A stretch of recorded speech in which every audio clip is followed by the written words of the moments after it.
তাল থেকে কিভাবে রস বের করবেন এবং তাল দিয়ে মজাদার একটি রেসিপি তৈরি করে দেখাবো। আসসালামু আলাইকুম, সবাই কেমন আছেন? আজ আমি আপনাদের সাথে শেয়ার করব কিভাবে খুব সহজে তাল থেকে রস বের করা যায় এবং সাথে একটি মজাদার রেসিপি শেয়ার করব। তো এখানে আমি একটি তাল নিয়ে নিয়েছি। তালটা প্রথমে উপরের যে কোষা আছে কোষাটা এভাবে করে একটু নিয়ে নিব। নিয়ে তালের বিচিগুলোকে একটু আলাদা করে নিতে হবে। আলাদা করে নেওয়া হয়ে গেলে আমি প্রথমে একটা বিচি নিয়ে এভাবে করে একটা গ্রেটারের সাহায্যে গ্রেট করে নিব। এই পদ্ধতিতে হচ্ছে খুব একদম সহজ একটি পদ্ধতি। এই পদ্ধতিতে খুব সহজে কিন্তু তালের রস বের করা যায়। তো আমি এভাবে করে সবগুলো রস বের করে নিয়েছি। এই যে এভাবে করে বের করার পর একটা ছাঁকনি দিয়ে একটু ছেঁকে নিতে হবে।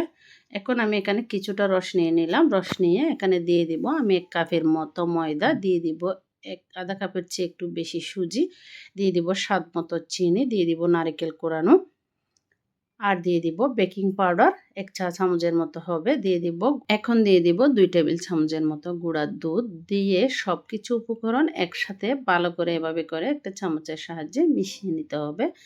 এখন আমি এখানে অল্প অল্প পানি দিয়ে একটি ব্যাটার তৈরি করে নেব। ব্যাটারটা মোটামুটি পাতলাও হবে না, আবার তেমন একটা ঘনও হবে না। তো আজকের ভিডিওটি যদি আপনাদের ভালো লেগে থাকে তাহলে ভিডিওতে একটি লাইক, কমেন্ট, শেয়ার করে অন্যদের দেখার সুযোগ করে দেবেন।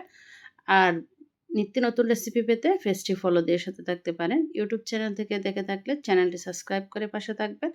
কে কোথায় থেকে ভিডিওটি দেখছেন অবশ্যই জানাতে ভুলবেন না। আমার ব্যাটারটা ঠিক এরকমই হয়েছে। তো আমি এখানে একটি ফ্যানের মধ্যে কিছুটা তেল গরম করে নিয়েছি। তেলটা অবশ্যই মিডিয়াম হিটে গরম করতে হবে। এখন আমি চুলার আঁচটা মিডিয়ামে রেখে একটা হাতের সাহায্যে শেপ দিয়ে দিব। আপনারা চাইলে চামচ দিয়েও কিন্তু দিতে পারেন। এভাবে করে সবগুলা পিঠা এভাবে একবার উল্টিয়ে দিব। এটা দেখবেন ফুলে ডাবল হয়ে যাবে পিঠাটা। এখানে যেহেতু বেকিং পাউডার ব্যবহার করেছি তার জন্য। তো এই পিঠাটা খেতে কিন্তু খুব ভালো লাগে। আপনারা চাইলে এই তালের সিজনে খুব শর্টকাট যে পিঠাটা তৈরি করা যায় এটা হচ্ছে এই পিঠাটা। চাইলে একবার বাসায় তৈরি করে দেখতে পারেন। খুব সহজে তৈরি হয়ে যায়। এভাবে উল্টিয়ে পাল্টিয়ে কিন্তু খুব সহজে এই পিঠাগুলো লাল লাল করে ভেজে নিতে হবে,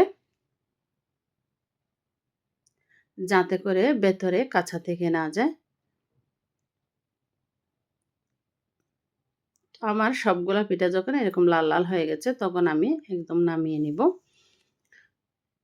নামিয়ে নিলে তৈরি হয়ে যাবে মজাদার এই পিঠাটা। বাসায় আপনারা একবার চাইলে তৈরি করতে পারেন।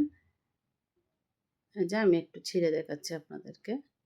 এটা খেতেও কিন্তু আলহামদুলিল্লাহ বেশ হয়েছিল। আজকে পর্যন্ত। আল্লাহ হাফেজ।